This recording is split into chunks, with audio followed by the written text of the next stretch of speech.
Estimados amigos, bienvenidos a Soluciones. Yo soy Augusto Cáceres en una nueva emisión más de su programa favorito.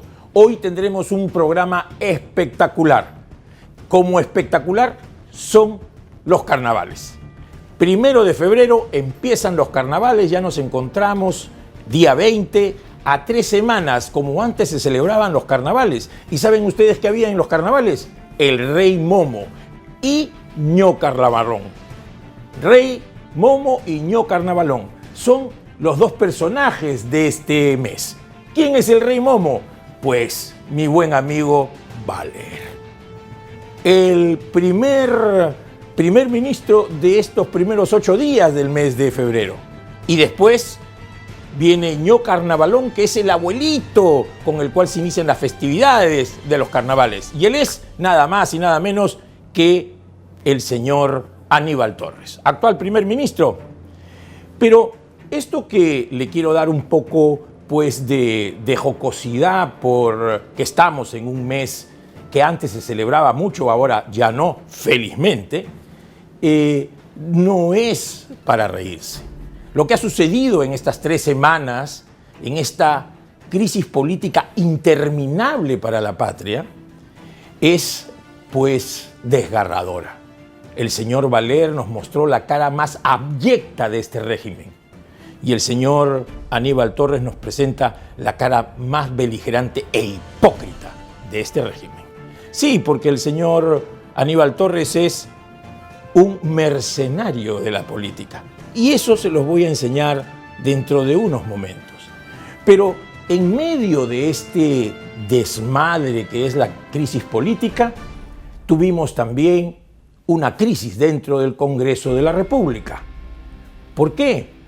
Por una reunión de los congresistas a raíz de una invitación de una institución llamada Friedrich Naumann, que es un organismo que hace pues talleres políticos. Pero ahí le señalaron a las congresistas, especialmente a la presidenta del Congreso, sus debilidades. Señora presidenta del Congreso, por favor, tranquilice. ¿Por qué? Porque es bueno conversar y hablar, pero con mesura. Por eso es que se le ha hecho todo ese cargamantón innecesario, por supuesto, pero no tenemos nosotros que dar pie a estas circunstancias en medio de esta tremenda circunstancia grande en la cual nos encontramos los peruanos. Otro de los problemas graves y que nadie lo menciona son 2 aspectos relacionados con delitos de violación. Una causada por un asistente de la congresista Susel Paredes y otro ocasionado por un miembro de Perú Libre a una militante de Perú Libre en un local de Perú Libre. Poca atención se le ha prestado a esto. Pues es terrible que no se le haya prestado la atención necesaria. Espero que cambiemos los peruanos para que no tengamos un pensamiento selectivo a quién debemos y a quién no debemos responsabilizar de las cosas. Pero más allá de ello, tenemos que en este nuevo gabinete nos ha venido el ministro Agüita Arracimada. Este ministro de Salud, que creo que más es de salud pero de brindis, nos está demostrando que cada día la concepción de ministros capaces es menos y menos importante para el gobernante Pedro Castillo.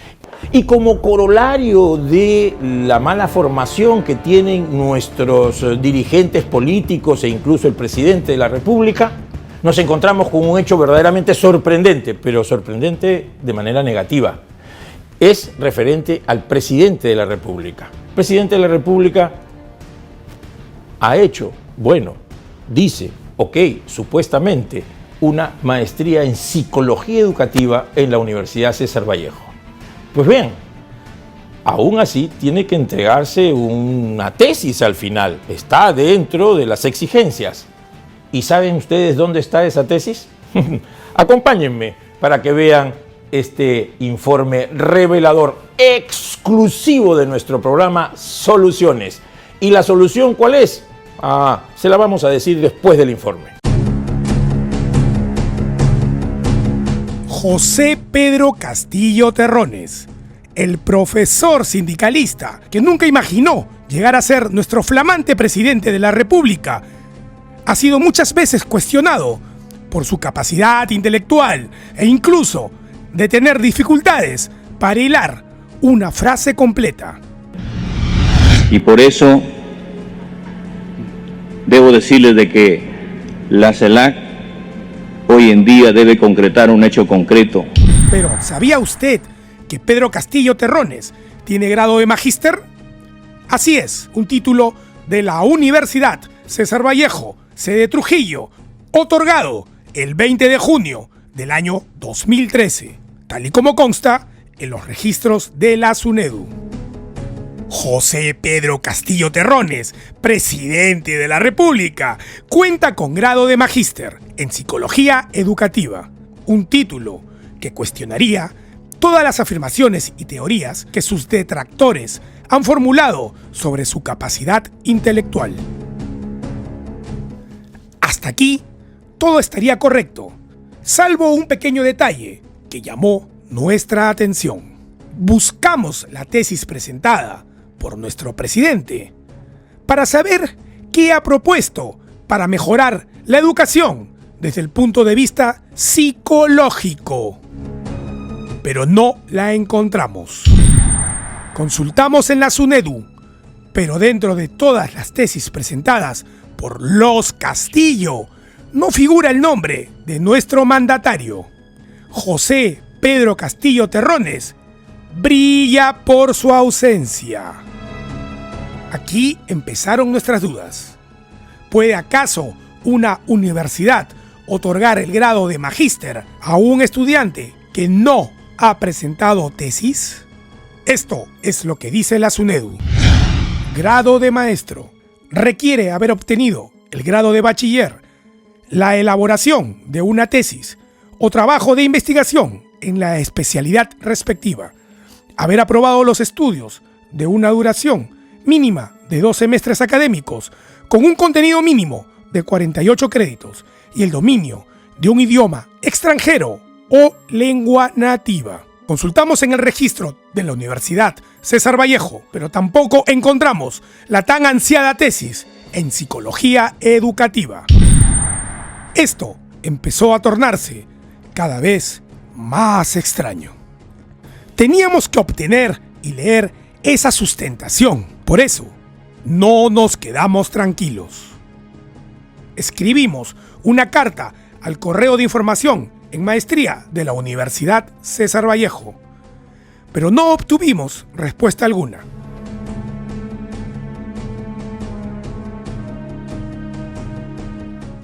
A esta tesis no le encuentra ni el propio Sherlock Holmes. Elemental, aquí hay algo que, por decirlo menos, genera suspicacias. Esta no es una acusación, pero sí dejamos claro que hemos indagado y buscado la tesis que permitió el grado de magíster de nuestro flamante presidente y que debería ser de dominio público. Esperemos que aparezca pronto para disfrutar de una enriquecedora lectura. Señor Pedro Castillo, necesitamos que usted nos muestre su tesis. No quiero hacer ningún juicio de valor más adelante, sino ahora le pregunto nuevamente, señor Pedro Castillo, ¿dónde está su tesis de su maestría en Psicología Educativa? Tenga usted a bien enseñársela no a Soluciones, a todo el Perú, porque si no, ojo, pestaña y ceja, esto es gravísimo, esto es muy grave. Esperamos su respuesta, señor presidente. Regresamos después del corte con un tema que a todos nos interesa, muy importante. Ahí volvemos.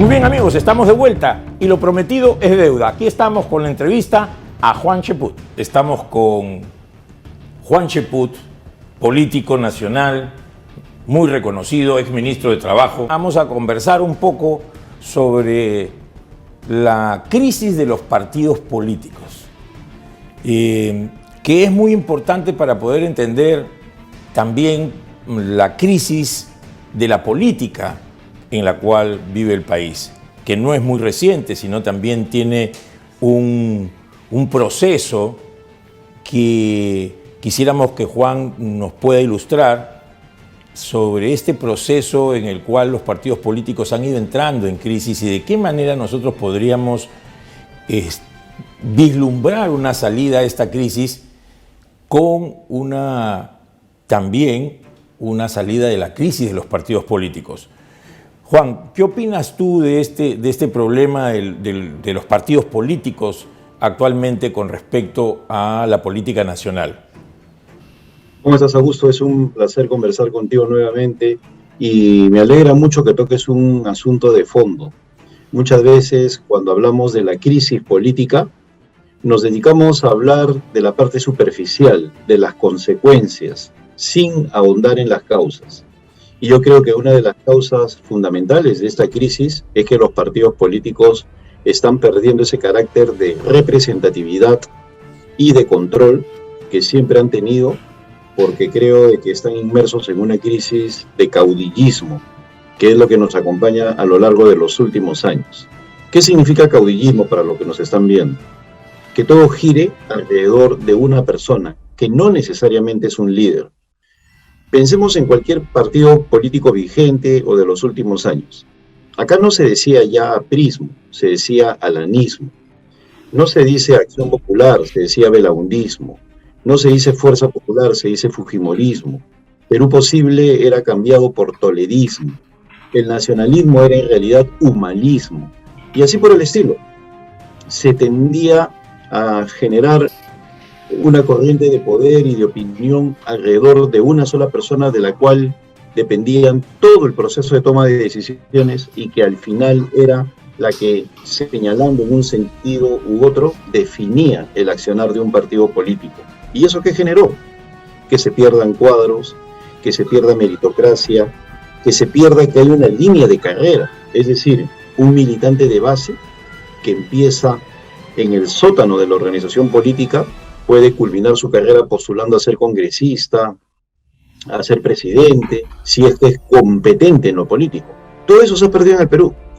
Hoy en día vemos de que todo sigue girando alrededor de individualidades y eso también lo permite la gente. Si nosotros pensamos, por ejemplo, en los candidatos a la alcaldía de Lima y pensamos en personas como George Forsyth, que aparece como candidato, ¿a qué partido pertenece? ¿Qué carrera política ha tenido? ¿Qué desempeño público puede él mostrar como consecuencia de una trayectoria en el ámbito político? Ninguno. Sin embargo, ahí aparece. Igual podríamos pensar de Daniel Urresti. Entonces, lamentablemente los partidos buscan, en lugar de personas prestigiosas o con militancia partidaria, a personas que simplemente pueden traer algo de popularidad. Eso más el caudillismo es una de las causas fundamentales del deterioro de los partidos.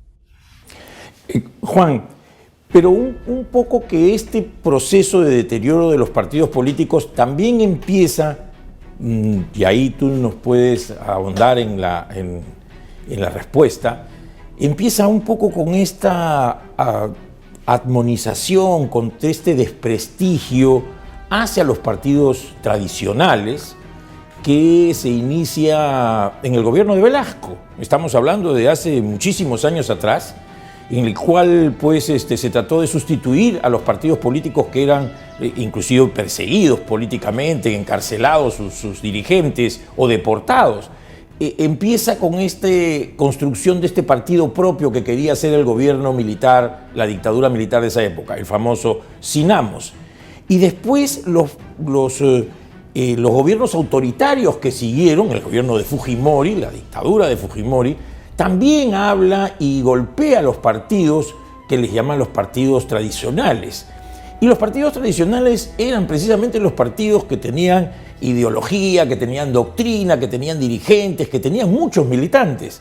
Y hoy en día tenemos estos partidos, pues, vientres de alquiler, que se basan en unas personas, donde no hay ningún sustento ni argumento atrás, porque eso se ha ido perdiendo y aparentemente a las personas ya no le interesan. Dicen, oye, la ideología no sirve, la doctrina no sirve, aquí el pragmatismo es lo que sirve. ¿Cómo vamos a sacar al Perú? ¿Cómo vamos a hacer para que haya más, se reduzca el hambre, para que haya más dinero para las personas?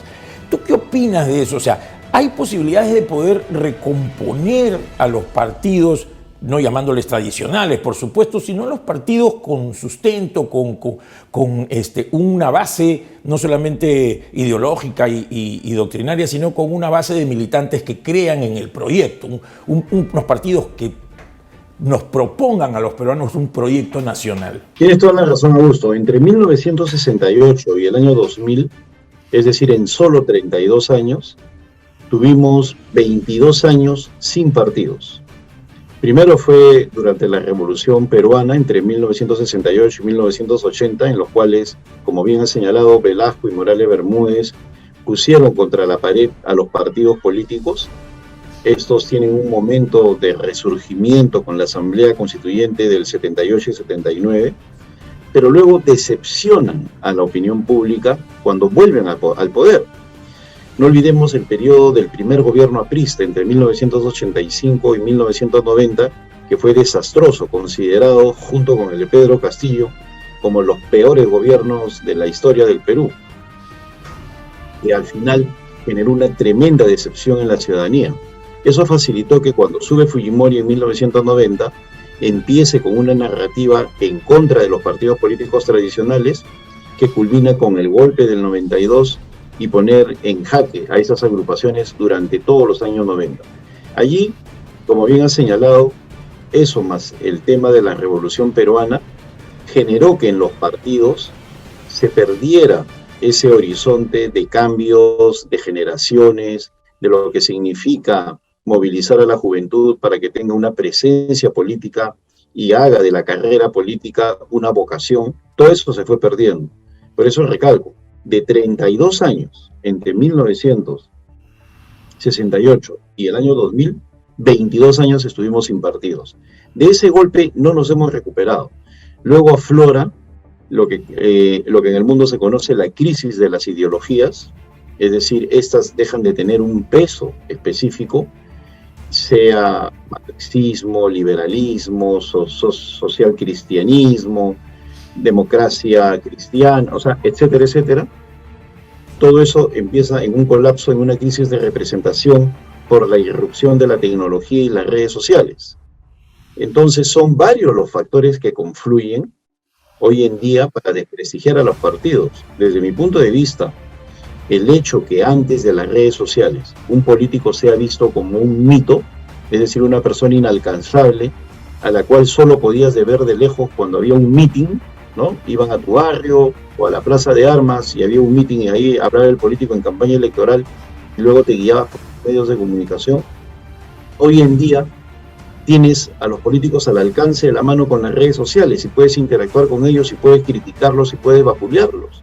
Yo he dicho en una conferencia que personalidades del nivel de Víctor Raúl Aya de la Torre, Belaúnde o Luis Alberto Sánchez hubieran sido pulverizados en épocas de redes sociales, si hubieran vivido en esta época. Luis Alberto Sánchez, si hubiera cometido algún tipo de error conceptual, ya lo hubieran revisado en Google y le hubieran dicho, usted está hablando cosas que no son verdaderas o cosas por el estilo. Por ese control inmediato que existe y esa facilidad para plantear opinión. Entonces, creo yo que si bien es cierto esta crisis se remonta a la Revolución Peruana, los partidos no han encontrado la fórmula para representar una sociedad que tiene tres elementos. Es más educada, es más joven y es más ambiciosa, exige más. Entonces, casualmente porque ha mejorado económicamente. Entonces, los partidos siguen repetitivamente con consignas propias de la edad industrial o con lemas del siglo pasado y no llegan a sintonizar con una población mayoritariamente joven que está buscando otras cosas. En algún momento se pensó que una ley de partidos, que se hizo una ley de partidos hace años, comienzos de este siglo, esta ley de partidos podría ayudar a que los partidos políticos se puedan organizar mejor, eliminar las camarillas, las designaciones a dedo. Pero hemos visto que no hay que no ha habido un correlato entre esta ley y lo que ha sucedido en los partidos políticos. Y como tú has mencionado, esta nueva era de la revolución industrial, de la tecnología, de la revolución de las comunicaciones ha cambiado la perspectiva, sobre todo de la juventud, porque antes era los jóvenes los que participaban con su vehemencia en los partidos políticos y ahora participan con mucha vehemencia, pero en las redes sociales, ¿no? Se sienten liberados de cualquier atadura de tipo de control partidario. En esa perspectiva, ¿cómo ves tú cuál debería de ser el camino que pues los partidos políticos que verdaderamente quieran representar? Porque como bien has mencionado, esta es una crisis de representatividad. Es más, ya las personas no piensan ni que en el Congreso están representados. O sea, esta crisis de representatividad, ¿cómo debería ser abordado por los dirigentes, por los nuevos dirigentes, o cómo podríamos encaminar para poder recuperar la confianza de la población en los políticos y cambiar la política nacional? Bueno, en primer lugar, los partidos tienen que entender que el objetivo final de un partido político sigue siendo el mismo desde que nace la política o se estudia la política como tal con Aristóteles y Platón hace 2500 años. Servir al ciudadano, hacer un buen gobierno y ser representativo. Siguen siendo los mismos objetivos. A partir de eso, hay que entender que los instrumentos han cambiado. Hoy existen las redes sociales que permiten una inmediatez de control, la crítica o la respuesta. Y también el hecho que la gente busca referentes, al igual que hace muchos siglos, pero referentes más ilustrados, referentes que les permitan señalar el camino de una manera simple en medio de un contexto completamente complejo y que no les gusta. Estamos viendo el espectáculo en los últimos días, personas que respondan simplemente a la inmediatez o que quieran satisfacer a uno y a otro, sabiendo que el que quiere satisfacer a todos, al final no satisface a nadie. Entonces, ¿qué es lo que pasa? Que los partidos no han logrado desarrollar ese nivel de acercamiento con la población, a partir de entender el nuevo contexto que hay de la interactividad, que no se limita única y exclusivamente a poner un tuit, sino también a tener presencia activa en los problemas de la sociedad que fácilmente salen a flote. Los partidos, al igual que los ministerios, siguen obedeciendo a la revolución industrial por una sencilla razón: no han renovado sus dirigencias. Tú ves la mayoría de dirigencias de los partidos con mayor arraigo y siguen siendo los mismos. Se niega a que haya un cambio generacional con gente que tenga no solamente posiciones más modernas, sino que represente mejor a un amplio segmento de la sociedad. Entonces, creo que parte de la crisis política que atravesamos es porque estamos viviendo un periodo de transición entre partidos que están reconociendo su realidad, que ya no tienen representatividad, y lo digo con pena porque si uno ve los esfuerzos que está haciendo el PPC o el APRA y no consiguen las firmas, y estamos hablando de solamente 25.000 firmas, y que un partido como el APRA no haya podido reinscribirse. Yo me acuerdo mucho cómo cuando Acción Popular perdió la inscripción, cuando fue candidato Raúl Díez Canseco, terminó el proceso electoral y en menos de un mes Acción Popular se volvió a inscribir. En menos de un mes. Hoy en día, y se necesita mucha mayor cantidad de firmas. Hoy en día se necesitan 25.000 militantes y partidos como el APRA o el PPC no pueden reinscribirse. Entonces, hay una búsqueda de algo nuevo, hay un ciudadano ávido de otro tipo de expectativas, hay un ciudadano que exige no solamente resultados en términos visibles, lo que puede ser una obra, sino también en términos intelectuales. Otra cosa que deberíamos medir es, por ejemplo, cómo todos aquellos personajes ligados a la farándula han fracasado en el último proceso electoral, empezando por el señor Forsyth, y disculpen que lo mencione nuevamente, pero es un ejemplo vigente, no es algo que tenga que ver con una posición antagónica directa, sino es un simple ejemplo. Y otros postulantes que vienen del mundo de la farándula han fracasado. Hace 10 años hubieran triunfado de punta a punta, así sin ningún problema, pero sin embargo ahora fracasan porque el Perú educado, que se está educando mejor, quiere otro tipo de cosas. Entonces, los partidos no están sintonizando, no está habiendo mayores esfuerzos, y creo yo que la ley de partidos políticos, desde el momento que pone énfasis en la organización y no en los aspectos conceptuales como la ideología, también es parte del problema. Tenemos una ley que surge entre el año 2003 y 2004 con Henry Peace, muy vinculada a la organización partidaria, a la estructura partidaria, a la infraestructura partidaria. Está bien, pero esa es la parte dura. Lo importante es qué pensamos, qué visión de país tenemos, qué procesos de discusión desarrollamos. Y sobre eso, la ley no dice absolutamente nada. Y ya para ir terminando, Juan, ¿tú piensas que este rechazo de los ciudadanos a los partidos políticos que se ha expresado muy claramente en las últimas elecciones, por ejemplo en las elecciones congresales complementarias, en las cuales el partido FREPAP obtuvo una importante cantidad de escaños, y esta elección de ahora, de haber elegido todo lo en las antípodas de lo que es una persona ilustrada, alguien que no tenía ninguna cualidad ni profesional ni ninguna capacidad intelectual, es una muestra más de esta llamada de atención de los ciudadanos hacia los partidos políticos para que cambien su conceptualización y su interrelación con los ciudadanos, o sea, la conceptualización de sus propios partidos y la interrelación con los ciudadanos, para que de esa manera podamos tener esa cercanía y poder ser verdaderamente representativos. ¿Tú crees que los ciudadanos nos están diciendo con su voto de rechazo que necesitamos ese cambio?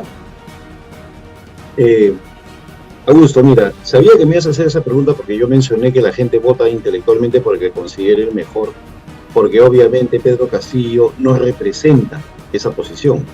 Es todo lo contrario, como tú muy bien has señalado, y dije, de hecho, que me va a mencionar el tema Pedro Castillo, que es una demostración de lo contrario a lo que yo estoy diciendo.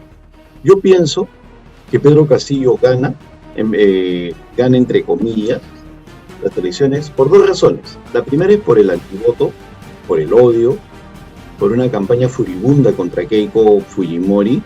Cualquiera que se hubiera presentado con Keiko ganaba, cualquiera.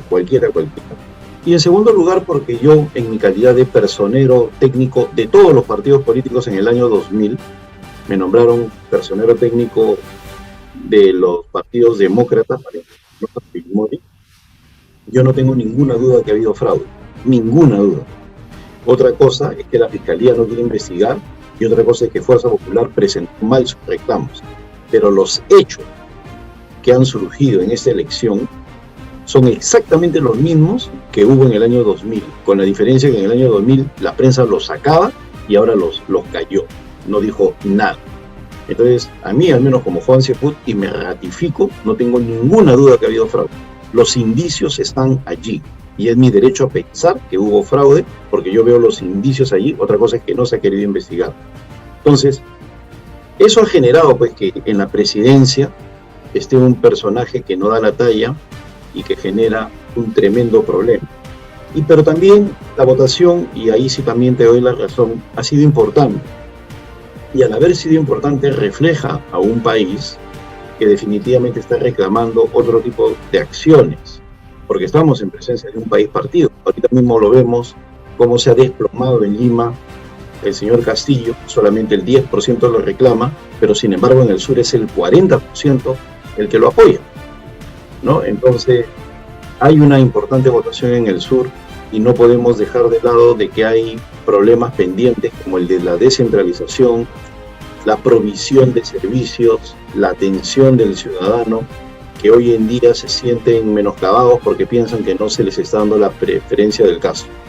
Y creo yo también que allí tiene que mejorar los sistemas de control, porque muchas veces se otorgan los recursos, al sur sobre todo, y no se gastan debidamente. Ahí están los hospitales abandonados en el Cusco, en los cuales el presidente regional Acurio, de izquierda, hizo los hospitales que no servían para nada, y ahí están abandonados. Entonces, plata hubo.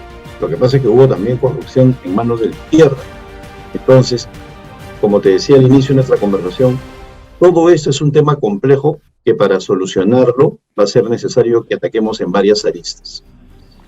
Juan, no puedo despedirme sin preguntarte, para que me contestes muy cortito, si tú crees que el antifujimorismo de principios de este siglo XXI se compara con el antiaprismo de la primera mitad del siglo XX, que fue tan nefasto para el Perú desde mi punto de vista. ¿Crees que hay alguna similitud con las distancias del caso, por supuesto, en la percepción de estos antis que en general son muy dañinos? Definitivamente son diversas manifestaciones del mismo proceso. Olvidarnos de la propuesta ideológica y simplemente el ataque ad hominem. El odio, más que al aprismo, era a Haya. Y luego se manifiesta en Alan García. Era impresionante ver cómo en los últimos años Alan García decía y le saltaban al cuello de inmediato, de cualquier cosa, a pesar que su segundo gobierno fue exitoso. Igual, ahora se tiene una propuesta política de centro derecha, como la de los Fujimori, que es cierto que durante los años 90 cometieron delitos, eso es innegable. Pero también es cierto que el partido ha demostrado vocación democrática ya luego en este siglo, pero sin embargo los ataques continúan. Y tal vez lo más penoso de eso es que, al igual que durante lo peor de la persecución aprista por los años 30 y 40, existe lo que el general Benavides, el mariscal Benavides decía, ¿no? Para mis amigos todo, para mis enemigos la ley. Igual ese fenómeno se repite ahorita. Para las personas que son fujimoristas, todo el peso de la ley. Ahí están presos, perseguidos, etcétera, etcétera. Pero sin embargo, para los que son amigos, ¿no? Como Susana Villarán, por ejemplo, libertad sin ningún problema. Entonces, los fenómenos se repiten y sí, yo sí creo de que son situaciones dignas de comparar porque la evidencia salta a la vista. Son fenómenos similares. Juan, muchísimas gracias. Tenemos muchas cosas por conversar. Hay muchas cosas. Te agradezco mucho tu muy centrada y racional comentario y opinión. Muchas gracias y nos estamos viendo. Un fuerte abrazo. Un gran abrazo, Augusto. Ha sido un placer nuevamente conversar contigo. Hasta pronto. Gracias. Bien, amigos, ¿qué concluimos de lo que nos ha dicho Juan Cheput? Crisis de representatividad. Los partidos políticos hoy día no representan al ciudadano y tenemos que hacer que esos partidos políticos representen al ciudadano. Tienen que volver los partidos políticos a ver de qué manera representan a los ciudadanos del siglo XXI, aquellos que están inmersos en la tecnología. Gran reto, pero tenemos que hacerlo. Bien, amigos, ahora vamos a hablar de esa otra crisis, que es la crisis mayor, la crisis educativa en nuestra patria. A ver, niños, escuchen el siguiente problema. Compré 15 huevos y utilicé 8 para hacer un torta. ¿Cuántos huevos me quedan? El silencio de estos niños evidencia la situación actual de la educación en nuestro país. En el año 2001, el Programa para la Evaluación Internacional de Alumnos, PISA, nos ubicó en el último puesto entre 41 países. Me agarro la cintura. Con ser tan escaso el caudaloso de corriente,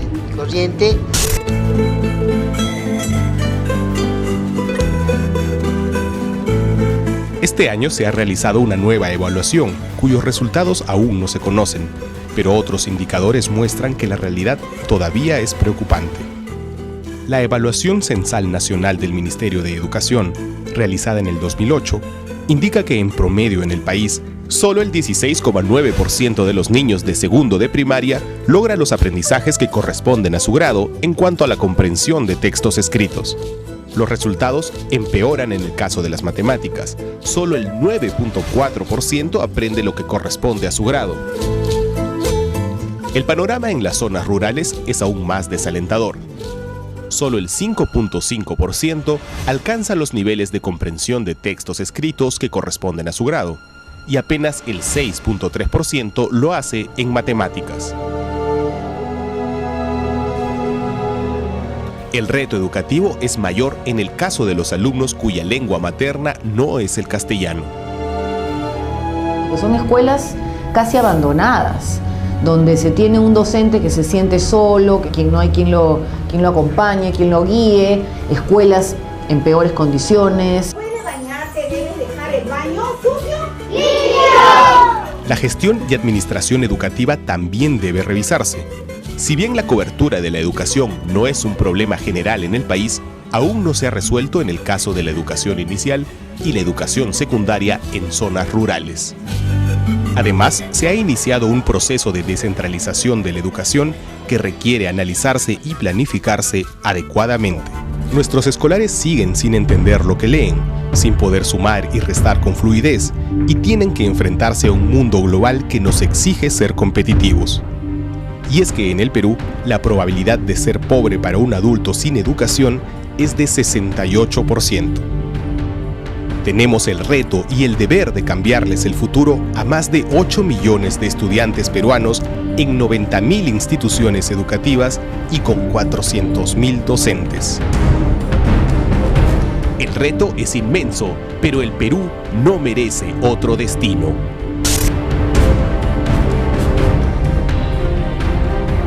Esto empieza en los años 60. Los gobiernos, o el gobierno que estuvo en el Perú, decidió que la educación debería de ser universal. Y se dieron cuenta que no había profesores ni escuelas. Entonces agarraron y contrataron a personas que no eran profesionales en la educación porque no lo sabía. Y lo otro que hicieron es, apresuradamente, crearon normales de educación, tanto primaria como educación secundaria. Llega el año 70, los años 70 llegan con el gobierno militar de Juan Velasco Alvarado, la dictadura militar. Y con eso llega que estos profesores, que estaban mal capacitados, que no tenían formación, también estaban mal pagados porque había aumentado la planilla de profesores en gran cantidad. ¿Qué hicieron? Formaron un sindicato. Entonces este sindicato clasista fue dominado por un partido que se llama Patria Roja, que es un partido comunista. Este partido, Patria Roja, domina el SUTEP desde esa fecha hasta ahora. Ahora muy mermada su representatividad. ¿Y qué pedían esos dirigentes? Que les aumenten el sueldo y que no los evalúen. Para los de mediocres eso es, pero como oro en polvo. Años en que las huelgas eran casi la mitad del año escolar y comenzaron a tener estos profesores mediocres, alumnos mediocres. Y ellos son los que educan a nuestros niños. Entonces estamos en un círculo vicioso de mala formación y de mala educación. ¿En qué se traduce eso? Se traduce que hoy en día 6 a 8 niños y jóvenes no entienden lo que leen y no pueden razonar lógica y matemáticamente de manera adecuada. ¿Saben ustedes cuánto invierte hoy día el Perú en la formación de cada alumno? $1.100. Me equivoqué, 1.100 millones, qué bueno hubiera sido. $1.100. ¿Cuánto lo hacen los países de la OCDE? O sea, los países un poquito más desarrollados que nosotros. $6.000 por alumno. ¿Qué significa eso? Que no se invierte nada. Las huelgas, por ejemplo, la que hizo el profesor Pedro Castillo en el 2017, logró que la meritocracia en los profesores se cayera, se destruyera. Y hoy día, los movimientos de los profesores relacionados o que tienen un sustento de Sendero Luminoso, como es el CONARE-SUTEP, que vienen del Movadef, son los que están en el poder. Ahí tenemos varios ministros y ministras que son de ese grupo. Regresamos después del corte con un tema que a todos nos interesa, muy importante. Ahí volvemos.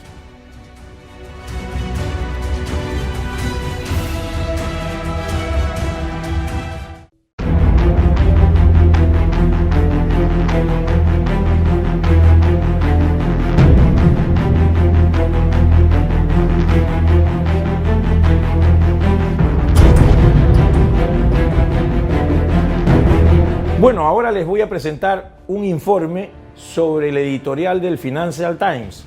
Adelante con el informe, por favor.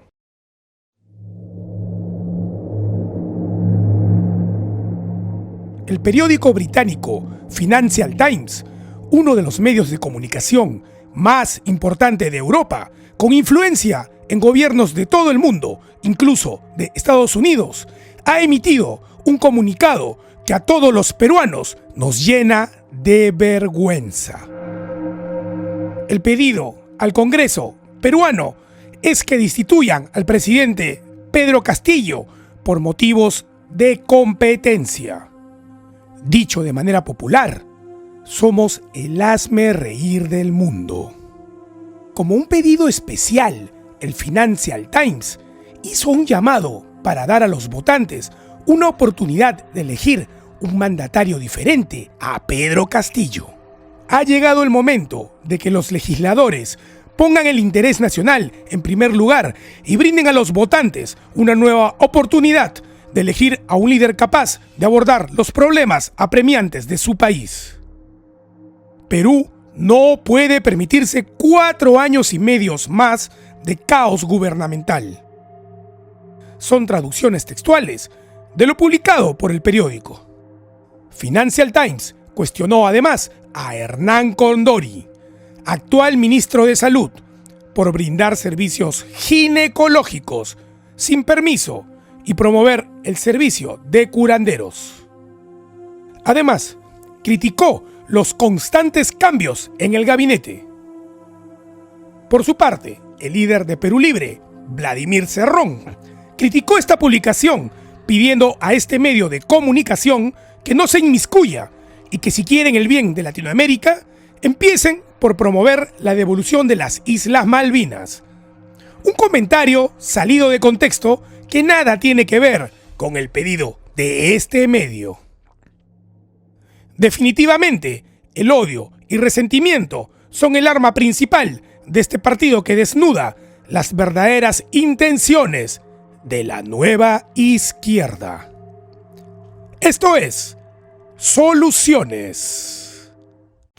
Muy bien. No hay duda que el editorial del Financial Times es potente y poderoso y dice la verdad. Y aquí ha tocado fibra. Ya nuestro amigo Vladimir Cerrón ha entrado en trance, casi en convulsiones. Pues no lo debemos de tomar así.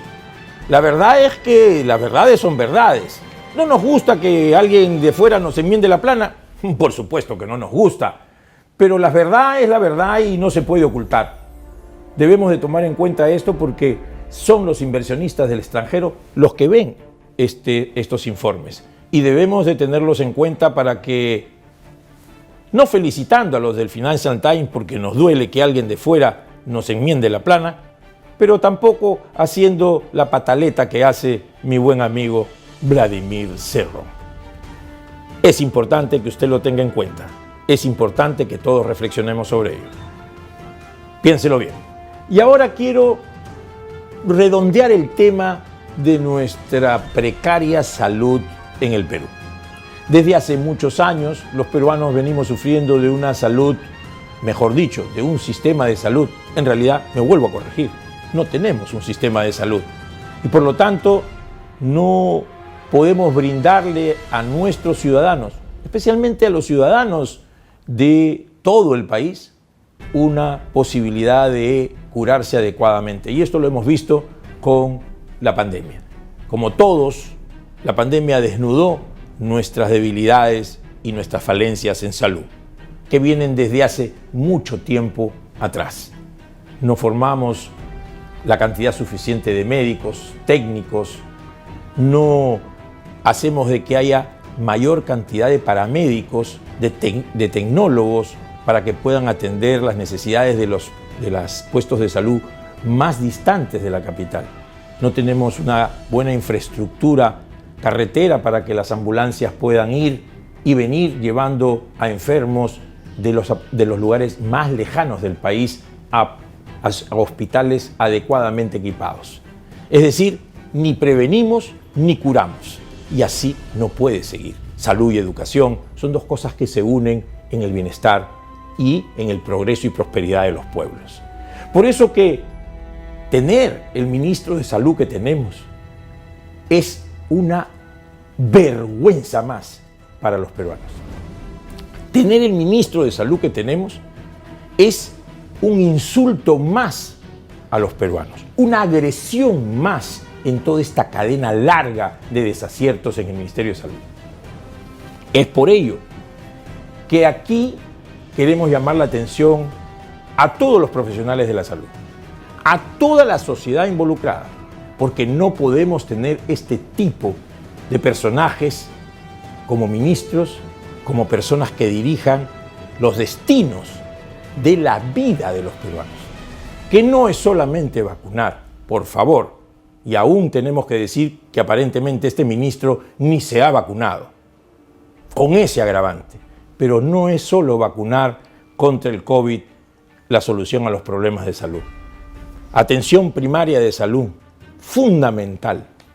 Tenemos que trabajar en el primer nivel de atención para promover y prevenir la salud. Y eso significa que debemos de reactivar 8.500 centros y puestos de salud a nivel nacional. Y eso significa una inversión de aproximadamente entre 15 y 30 mil millones de soles. Por favor, no regalen bonos, regálenos salud, no dilapiden los dineros de la patria. Inviértalos en salud y en educación.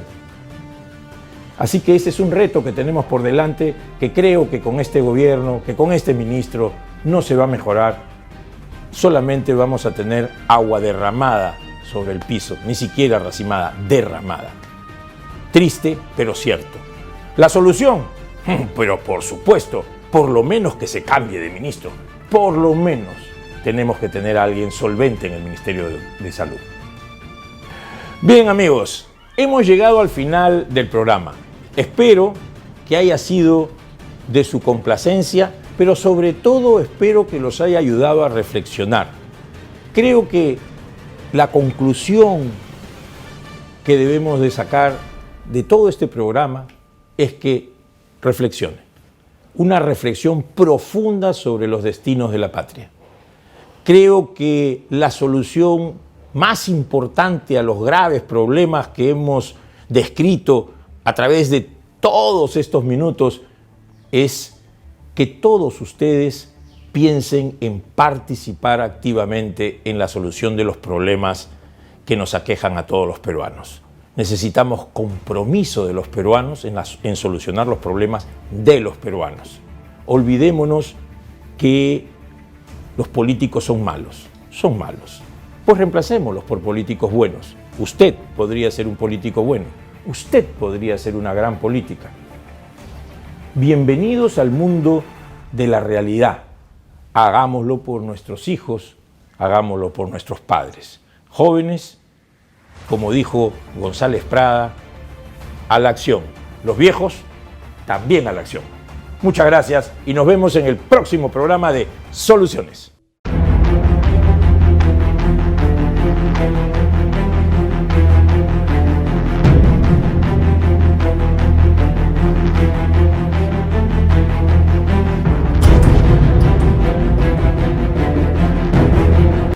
Estimados amigos, soy Augusto Cáceres y los invito para este domingo 20 a las 10 de la noche por Canal 11 en señal abierta y Canal 38 de Movistar a que vean nuestro programa Soluciones.